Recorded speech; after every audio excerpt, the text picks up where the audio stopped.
afternoon, everyone. I am Donnel, and this is my beautiful wife here, Rosemarie. Today we are speaking on the vocation of marriage. We have been married for, this year makes it 7, this year will make it 18 years, and as a matter of fact, we will be 18 years in marriage, celebrating this year, December.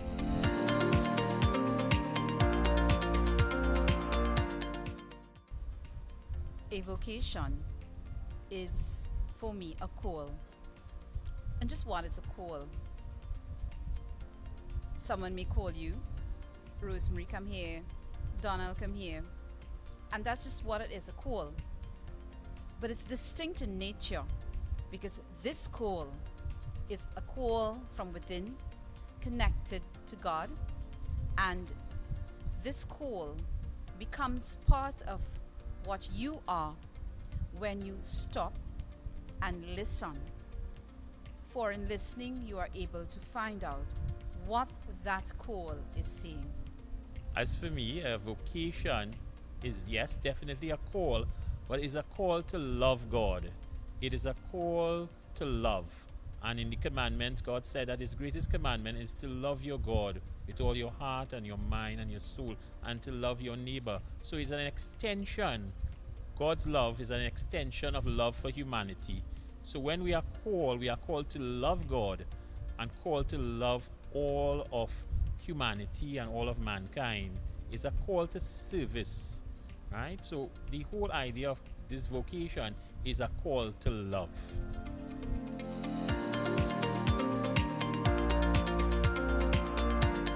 My vocation right now is one of marriage. You may say I also have a vocation as a teacher, feeling called to that, but in unity with my husband, I live the vocation of marriage. Yes, so my vocation as well, I wear many hats, but I'm called again into marriage. I'm called also as a teacher. I'm called as a father. And I'm just called, as for me, to serve humanity in all the ways, different capacity that I can.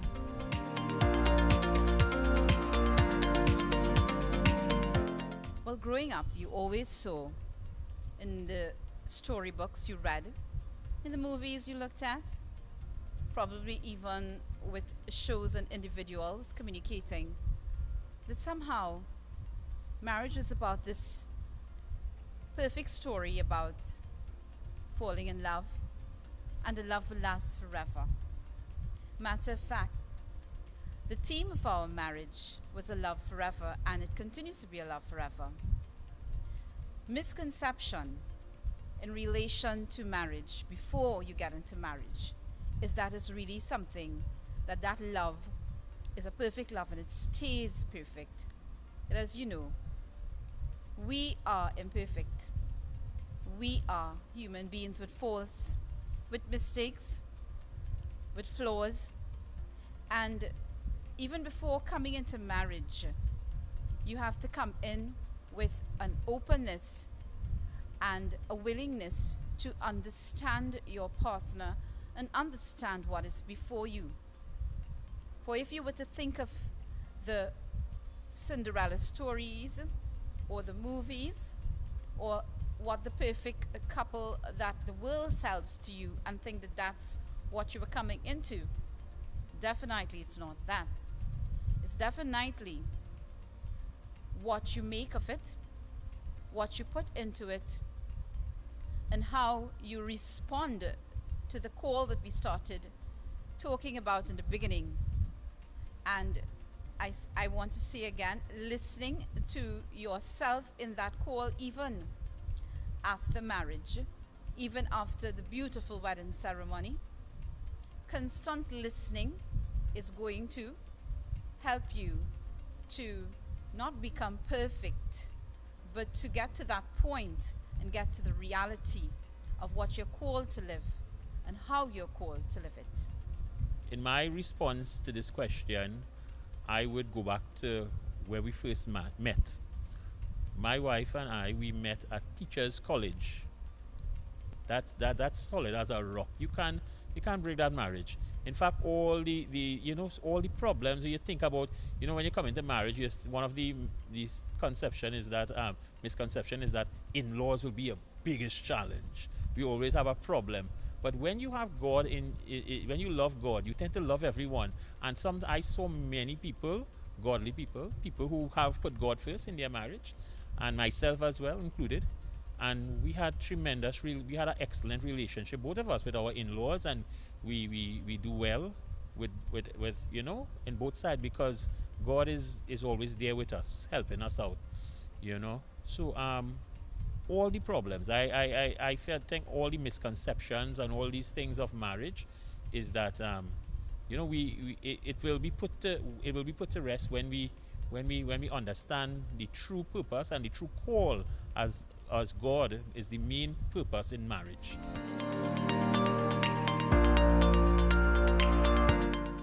So initially, as Donnel shared, my first call was really to that love of God, to love of Christ, the love of wanting to belong to Christ. And so I searched. I started to ask questions. I started to look at religious authors. I started to journey with religious groups. I kept myself busy seeking God. And at one particular time, I really thought that I was going to stay in the realms of the convent. But somewhere inside of me, and when I met Donnel, somewhere inside of him, I identified, as he shared, with a particular type of love for humanity that reflected that of God. And so we journeyed in college. It was not about I saw him and it was love at first sight, or he saw me and it was love at first sight, but it was a deeper type of belonging at first sight, and a deeper type of belonging to something that we both belonged to, and it still was not us. And so we sort of complemented one another at that time, and we started contemplating on the journey. And I say the word contemplate because we did not just say yes and we want to get married right away. We went to priest. We were part of the Engage Encounter program. We started listening. We started looking. And in the process of being guided, we started to decide before we could have said, let's do this, or let us do this, come together, let's get married. I must say, before anything, I had a physical attraction. I just like all men, I think all men had a love for their wives, a physical. There must be the physical. We are all physical. We are not just spiritual. So there was a physical attraction for me. I think most men, or if all men, we do have that, yes, that inclination to love the physical. And yes, there was again, so going around in college, we shared so many things. We were in the same group, same things, doing assignments together. So spending time. So of course, after spending time and getting to know one another, just like how you court, you would fall in love and things will happen and you will grow. It only took about we spent about a year, I think about a year and something, and then after we were engaged, right?